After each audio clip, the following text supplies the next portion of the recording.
सभी छात्रों को मेरा नमस्कार। तुलजा भवानी माध्यमिक विद्यालय संत ज्ञानेश्वर नगर लातूर स्कूल में चल रही वीडियो क्लासेस में आप सभी का स्वागत। आज हम कक्षा 10वीं की जो कविता देखेंगे पद्य, इसमें गिरिधर नागर संत मीराबाई जी की यह रचना है, ये पद है। तो छात्रों, आप तो जानते हैं ये संतों की भूमि है। अनेक संत महंत यहाँ होकर गए हैं, जिनकी जानकारी हमें है, जिनके साहित्य के बारे में, लेखन के बारे में हम जानते हैं। बहुत सारे ऐसे संत हमारे इस भूमि पर होकर चले गए हैं, इसलिए हमारी इस भूमि को हम संतों की भूमि भी कहकर बुलाते हैं। तो यहाँ पर गिरिधर नागर यह रचना, ये पद है। इस पद के रचनाकार है संत मीराबाई, संत ज्ञानेश्वर, उसी के साथ संत तुकाराम, संत एकनाथ, संत गाडगे बाबा, अनेक संतों के बारे में हम जानते हैं। संत मीराबाई, इन्होंने ये पद लिखे हैं। संत मीराबाई का जन्म 1516 में जोधपुर नामक गांव राजस्थान में उनका जन्म हुआ था। मृत्यु 1546 द्वारिका गुजरात में उनकी मृत्यु हो गई। जानते हैं संत मीराबाई को हम, तो उन्होंने बहुत सारे पदों की रचना की है। संत मीराबाई भगवान कृष्ण की भक्त, इसलिए उनके लेखन में भी श्री कृष्ण के गुणगान ही हमें मिलते हैं कि अपना भगवान, अपना सब कुछ श्री कृष्ण को वह मानती थी। संत मीराबाई बचपन से ही कृष्ण भक्ति में लीन रहा करती हैं।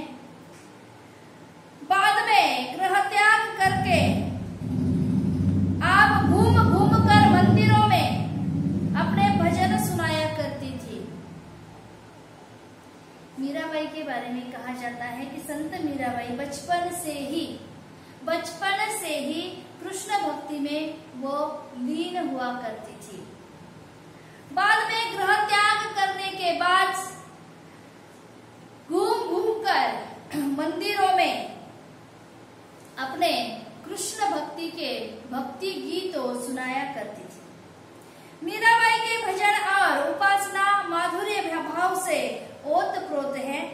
आपके पदों में प्रेम की तल्लीनता समान रूप से पाई जाती है। कृष्ण भक्ति का जो ये रूप है, मीराबाई के पदों में से झलकता है। तो ये जो गिरिधर नागर, ये संत मीराबाई जी की रचना है। उसी के साथ उन्होंने और कई पदों का लेखन यहाँ पर किया है। उसमें नरसिंह जी का मायरा, गीत गोविंद, राग सोरठ के पद आदि संत मीराबाई की प्रमुख कृतियां यहाँ पर बताई गई। किस प्रकार कृष्ण भक्ति से वह ओतप्रोत थी। मेरे तो गिरिधर नागर, है ना। उसी के साथ एक भजन हमने सुना होगा, सबका परिचित भजन है। कौन सा भजन है वो? पायो जी मैंने राम रतन धन पायो। तो संत मीराबाई यहाँ पर मेरे तो गिरिधर नागर यह पद है, पद्य पद्य रचना है, पदों की रचना उन्होंने की है। इसमें श्री कृष्ण के गुणगान किए गए हैं। गिरिधर, हम किसे कहते हैं? गिरिधर, मुरलीधर, ये श्री कृष्ण के नाम है। बहुत सारे नाम श्री कृष्ण के हैं, है ना। गोपाल है, नंदलाला है, माखन चोर है, नटखटलाल है, गिरिधर है, श्री कृष्ण है, गोविंद है, मुरलीधर है।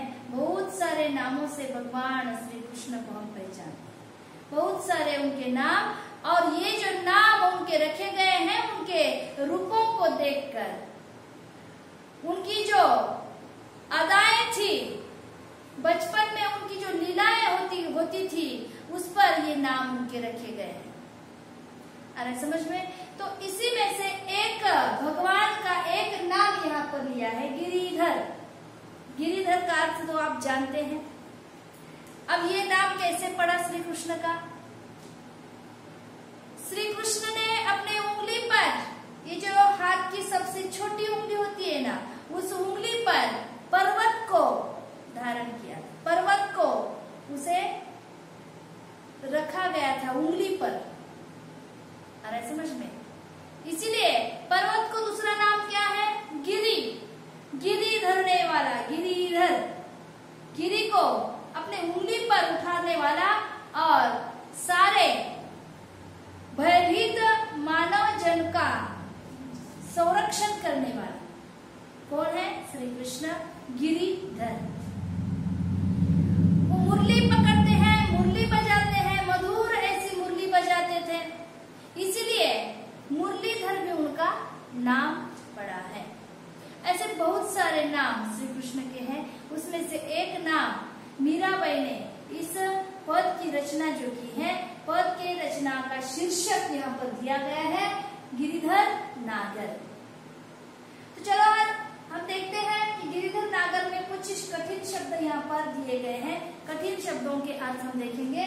पहला शब्द है, देखो यहाँ पर, कुल। कुल का अर्थ है वंश या घराना, है ना। हम कहते हैं कौन से घराने का है लड़का। ढीग, ढीग का अर्थ है पास या निकट। अगला शब्द है मथनिया। मथनी, मथनी जिसे कहते हैं, दही मथने के लिए जो जिस साहित्य का प्रयोग किया जाता है, दही का मंथन करने के लिए जिस साहित्य का प्रयोग किया जाता है, आप जानते हैं, उसी को कहते हैं मथनिया। मथनी। रावरी का अर्थ है आपकी। अगला शब्द है चेरी। चेरी का अर्थ है चेली या दासी, जिसे हम चेला कहते हैं, चेला। अगला शब्द है तेरी का अर्थ है पास। छत्तीसू, छत्तीसू का अर्थ यहाँ पर दिया गया है श्रेष्ठ। अगला शब्द है कौवल। कौवल का अर्थ दिया है कमल। और बलिहारना, बलिहारना, बलिहारी जाऊं कहते हैं ना, बलिहारना अर्थ क्या है? निछावर होना। तो मीराबाई के ये सभी पद उनके आराध्य के प्रति ही समर्पित है। उनका आराध्य कौन था? श्री कृष्ण, भगवान कृष्ण उनका आराध्य, उनकी भक्ति। तो इस आराध्य को ही ये सारे पद जो है समर्पित हैं। आपके पदों का मुख्य स्वर भगवत प्रेम ही है। और आपके जो पद है, मीराबाई के ये जो पद है, हम देखने जाएंगे। तो इस पद का जो मुख्य स्वर है, मुख्य स्वर यानी मुख्य उद्देश्य, मुख्य हेतु क्या है? कि भगवत का प्रेम, भगवंत का प्रेम, यही उनके पद का मुख्य उद्देश्य यहाँ पर बताया जाता है। प्रस्तुत पदों में आपकी उत्सुकता, मिलन, आशा, प्रतीक्षा के भाव सभी अनुपम हैं। श्री कृष्ण को मिलने की आशा, प्रतीक्षा, उत्सुकता, ये जो भाव हैं, ये भाव जो है यहाँ पर अनुपम है। इस पद में मीराबाई कहना चाहती है कि कृष्ण सिर्फ मेरे हैं, दूजा मेरा कोई नहीं है ना। अनन्य ऐसा प्रेम, असीम ऐसी भक्ति इस पद में दिखाई दे जाती है। इसलिए बहुत सारी ऐसी रचनाएं उन्होंने की है श्री कृष्ण के भक्ति के बारे में। उनमें से एक है हमारे पाठ्यक्रम में गिरिधर नागर कृष्ण के बारे में। यहाँ पर हमें जानकारी दी गई है कि किस प्रकार असीम भक्ति मीराबाई की थी।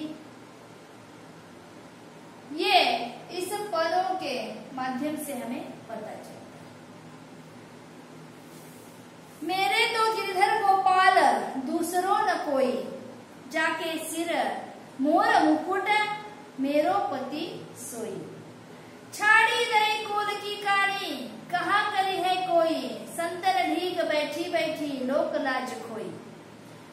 असुवन जल सिंची सिंची प्रेम बेली बोई, अब तो बेल फैल गई आनंद फल होई। दूध की मथनिया बड़े प्रेम से बिलोई, माखन जब काढ़ी लियो छाछ पिए कोई। भगत देखी राजी हुई, जगत देखी रोई, दासी मीरा लाल गिरिधर तारो अब मोही। ब्रज भाषा जिसे हम कहते हैं, तो इस पद की रचना की है। यहाँ पर 3 पद हमें देखने हैं। 3 पदों में मीराबाई ने श्री कृष्ण के ये जो प्रेम भक्ति है इसको प्रस्तुत करने का प्रयास किया। तो अगली कक्षा में हम इस पद की जानकारी लेंगे। इस कक्षा में अभी हम यहीं पर रुक जाते हैं। धन्यवाद।